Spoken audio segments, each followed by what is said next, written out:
Muy buenos días, hermanos en Cristo y María. Una mañana más aquí para compartir la palabra dulce de Dios. Hoy es martes 9 de julio de 2024. Les habla el Padre Tomás Galarza Figueroa y este es su canal de gracia y bendición. Primero, para suplicarle que se suscriban a este canal, Tomás Galarza Figueroa, y al canal de la Diócesis de Mayagüez. También te pido que toques la campanita, que le des like y que lo compartas en todas tus redes sociales. Eso nos ayuda muchísimo y sobre todo nos ayudas a evangelizar. Hoy la liturgia de la palabra nos trae un mensaje impresionante. Estamos conociendo a la persona de Cristo y su quehacer. Y estamos haciendo todo lo que hace falta para que el Antiguo Testamento se derrame sobre el Nuevo Testamento. Y a la vez el Nuevo Testamento le dé vida real a aquel Antiguo Testamento que nos trajo la promesa del Mesías. Fíjate en la primera lectura que tomamos hoy de la profecía de Oseas, en el capítulo 8, y es interesante. Esto dice el Señor: han construido reyes en Israel sin contar conmigo, autoridades, y yo no sabía nada. Ustedes saben que el rey representaba a Dios en aquel entonces. Y un buen rey era elegido por Dios. Dios lo avalaba por lo menos y ese pueblo comenzaba a reinar en nombre de Dios. Esa era la idea. ¿Qué está pasando en este momento? Que el pueblo está matando reyes a espada y nombrando reyes a quien le dé la gana, a quien quiera. Han empezado a hacer tantos reyes y dioses falsos, a su antojo, a su medida, según su necesidad y sus intereses. Por lo tanto, Dios hoy les sale al encuentro. Están rompiendo la alianza. Están obrando contrario al parecer de Dios. No son un pueblo obediente. Aquel pueblo elegido, aquel pueblo de mi propiedad, me ha abandonado. Básicamente es la idea que se quiere transmitir. Con su plata y con su oro se hicieron ídolos para establecer pactos. Rompieron alianza conmigo, el verdadero Dios, pero hacen alianza con dioses falsos, con dioses de otros países, con todo tipo de dioses paganos. Pero olvidaron la relación de amistad paterno-filial que existe y que debe existir siempre entre Dios y su pueblo. Y les hace un recordatorio: tu becerro te ha rechazado, Samaria. Mi ira se inflamó contra ustedes. ¿Hasta cuándo serán culpables de la suerte de Israel? Hicieron un becerro de oro que al final fue destruido. Igual también serán ustedes destruidos si no vuelven a la casa de papá. ¿Y ese becerro dónde está? No pudo hacer absolutamente nada por ustedes. Era hechura de manos humanas. No era un Dios verdadero. El pecado mayor fue que ni siquiera dijeron: este becerro representa al Dios verdadero. Eso hasta pasable era. Ellos dijeron: como Dios nos ha abandonado, este becerro será en adelante nuestro Dios, que era la costumbre de los pueblos paganos. Y Dios de eso comienza poco a poco a pedirles cuentas y a sacarle en cara. ¿Por qué Israel llegó a vivir tantas situaciones difíciles hasta el exilio en Babilonia? Porque pecaron contra Dios, porque se olvidaron de Dios, porque hicieron lo que sabían que estaba mal ante los ojos de Dios. ¿Hasta cuándo serán culpables de la suerte de Israel? Un artesano lo ha hecho, pero eso no es un Dios. Si terminara hecho pedazos el becerro de Samaria, le voy a destruir todos los dioses falsos que tengan. ¿Y cuál es la peor destrucción de un Dios falso? Mi propia vida. Que no veré el rostro de Dios, que no alcanzaré el reino prometido, que jamás veré la tierra que tengo como herencia. Esa es la peor destrucción del becerro, cuando yo mismo soy mi propio Dios falso, mi propio becerro, e intento ser el becerro en la vida de otros más. Tenemos que pedir en esta mañana al Señor que nos libere de todo tipo de tentaciones en esa línea. Que nos aparte el Señor de endiosarnos, de vanagloriarnos. Y que por ninguna cosa del mundo dejemos de amar a Dios sobre todas las demás cosas. Definitivamente ahora va a hablar con Efraín, una de sus tribus. Va a hablar contigo y conmigo en particular. Efraín multiplicó los altares de pecado y fueron para él altares de pecado. Uno lee esto y tiene que cuestionarse. Un solo Dios, un solo Señor, una sola fe, una sola iglesia, un solo altar. Entonces podríamos decir por añadidura. Un altar y el altar del sacrificio. La mesa de la palabra, perfecto. La mesa de la Eucaristía, perfecto. El altar del sacrificio. Cualquiera persona que invente un altar nuevo, con un credo nuevo, con un evangelio nuevo, no pertenece a la casa de papá. Literal, no pertenece. Tiene un altar, rinde un culto, hace unas cosas, algunas espectaculares, otras maravillosas, grandiosas si quieres. Pero el altar de Dios, el del sacrificio, el altar eucarístico, ese ha sido abandonado. Y el llamado es a volver a destruir los ídolos de todo tipo, los dioses falsos de todo tipo, los falsos profetas y los falsos pastores que vendrán como corderos mansos, pero son lobos rapaces, a destruir todo eso y a volver al altar, a la casa de papá. Efraín multiplicó los altares de pecado y fueron para él altares de pecado. Para él escribo todos mis preceptos. Son considerados como cosa de otros. Sacrificios de carne asada. Sacrificaron la carne y se la comieron. Carne asada, carne ajena, sangre ajena. Cuando el verdadero sacrificio del verdadero altar, pan y vino, cuerpo y sangre de Cristo, derramada para redención, para perdón de pecados, para santificación y desde el Espíritu unificación. El Espíritu que unifica, vivifica, santifica y que es el dínamo que mueve a la iglesia a vivir en santidad. Por esta razón el Señor no los aceptará. Tiene presente su perversión y castiga sus pecados, dice la palabra.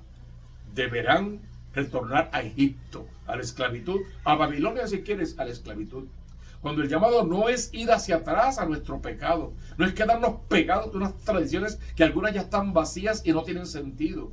Es ir al frente, caminando con Cristo, directo al plan de salvación para entrar en la tierra prometida, en la nueva ciudad, en el reino de los cielos, que es la promesa que Dios a bien tiene hacernos a todos nosotros. El salmista en el 113 canta con la primera lectura. Israel confía en el Señor. Nuestro Dios está en el cielo. Lo que quiere, lo hace.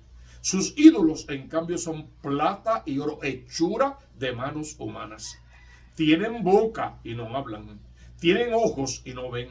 Tienen orejas y no oyen. Tienen nariz y no huelen. Tienen manos y no tocan. Tienen pies y no andan. Que sean iguales los que los hacen, cuantos confían en ellos. Israel confía en el Señor. Él es su auxilio y su escudo. La casa de Aarón confía en el Señor. Él es su auxilio y su escudo. ¿Y tú? ¿En quién o en qué confías? Vuelve a la casa de papá. Regresa al altar.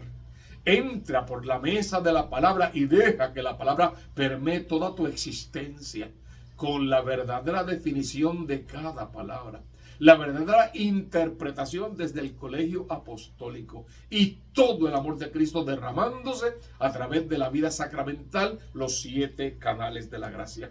Lee este salmo bien para que entiendas que el Señor rechaza todo tipo de idolatría.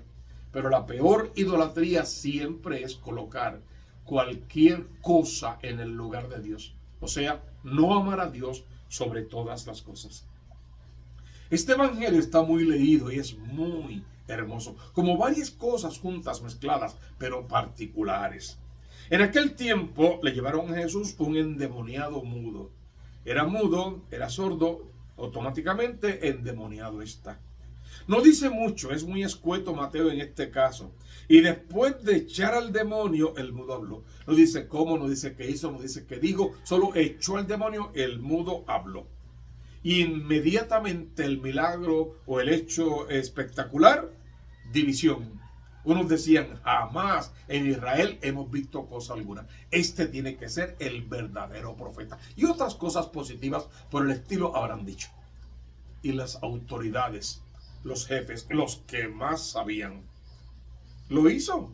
Sí, estoy consciente, estoy aquí. Lo hizo, expulsó al demonio. Ahora, pero con el poder del jefe de los demonios. Es el problema de la humanidad siempre, en toda la historia. Cuando Jesús nace en Belén, 3 reyes venían para adorarlo. Y Herodes lo buscaba para matarlo.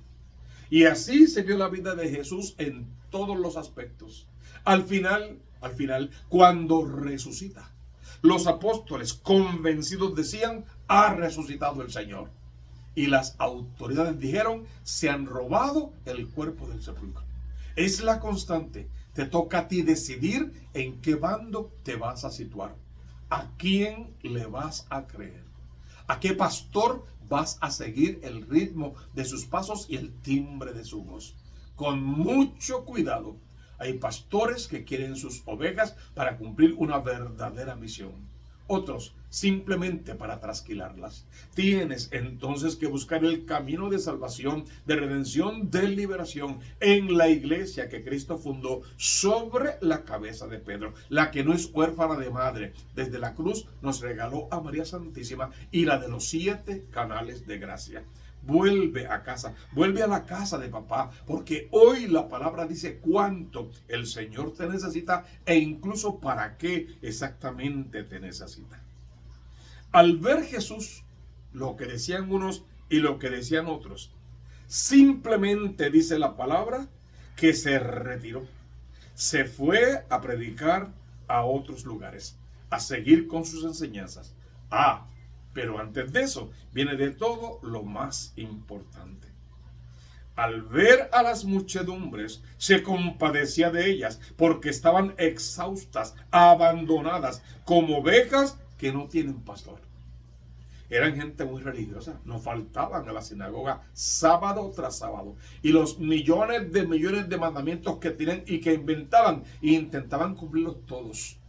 Y con todo eso, Jesús dice que los ve como ovejas sin pastor, porque están entrando por la puerta equivocada, oyendo la voz equivocada, siguiendo al pastor equivocado y cumpliendo con 1000 mandamientos, pero no con el mandamiento del amor.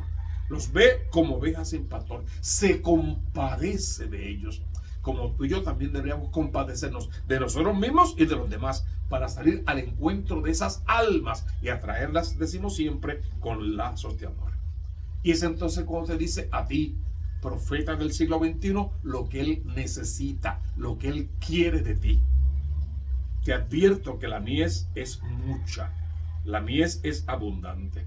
Los trabajadores son pocos, los verdaderos pastores son pocos. Ruega pues al dueño de la mies para que mande trabajadores a su mies. A mí siempre me gusta añadir aquí, ruega para que tus hijos y nietos acepten el llamado al sacerdocio, a la vida sacerdotal, a la vida consagrada. Hijos, hijas, nietos, nietas, acepten el llamado, oigan la voz de Dios en su corazón, repitan afirmativamente, aquí estoy, Señor, para hacer tu voluntad. Y tú, desde tu posición, tu rol, el que ocupas en el mundo, también tienes el llamado de orar incesantemente por 3 cosas. Que los sacerdotes se conviertan todos los días. Necesitamos convertirnos todos los días. Que perseveren en la verdadera fe, que no se prediquen ellos mismos, prediquen al Cristo de la gloria. Y sobre todo que aprendan a crecer en santidad.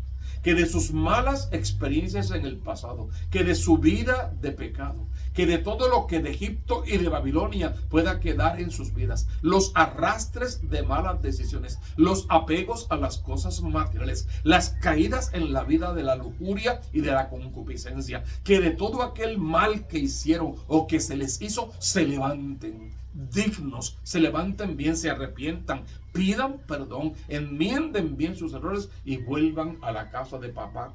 Regresen, apaguen sacrificios y tributos de amor al Rey de vida, pero entonces aprendan a vivir vidas santas, a hacer mucho bien por todo el mal que pudieron haber hecho y a trabajar siempre para que el reino de los cielos sea presente, se haga patente y nuestra juventud quiera venir a la casa de papá a ser amados por Dios, respetados, cuidados, guiados, llevados por el buen camino y que alcancen en este mundo la felicidad que el mundo promete también y que vio Dios que era buena, y encima alcancen la vida eterna con matrimonios santos, sacramentales, consagrados, con hijos bautizados, iniciados en la fe, primera comunión, confirmación y todos los demás sacramentos, y en matrimonios que sean como el de Nazaret, donde en el silencio de José se comunica con su Padre Dios y obedece sus mandatos, donde María todo lo guardaba para meditarlo en su corazón, y donde Jesús crecía en sabiduría, en estatura y en gracia delante de Dios y delante de los hombres. Porque tú conoces la consigna: busca primero el reino de Dios con su justicia, y todo lo demás vendrá por añadidura. Te dije, suscríbete a este canal y al canal de la diócesis. Toca la campanita, dale like, hazlo ahora mismo, por favor. Colócalo en todas tus redes sociales. Ayúdanos a evangelizar. Abre tu corazón para que desde lo alto puedas recibir su bendición. En el nombre del Padre, y del Hijo, y del Espíritu Santo. Amén, amén y amén.